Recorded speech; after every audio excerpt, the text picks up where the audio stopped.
In ভিডিওটা দেখব সাপ্লিমেন্টের স্টকটা যদি জিরো থাকে তাহলে এই সাপ্লিমেন্টের নামটা আউট অফ স্টকের ঘরে চলে আসবে। আবার জ্যাকেটে যদি আমি স্টকটা যদি লিখে থাকি তাহলে ইন স্টকের ঘরে জ্যাকেটটা চলে আসবে। এই সিম্পল সেটআপটা আপনি কিভাবে করবেন?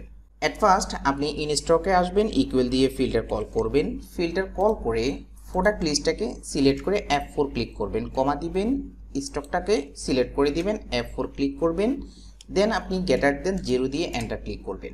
এখন হবে কি, যে সমস্ত আইটেমের প্রোডাক্টের স্টক রয়েছে সেগুলো এখানে চলে আসবে।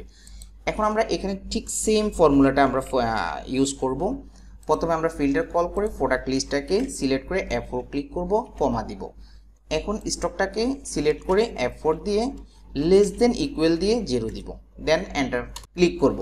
তাহলে আমাদের এখানে যে সমস্ত প্রোডাক্টের স্টকটা 0 রয়েছে সেটা এখানে চলে আসবে।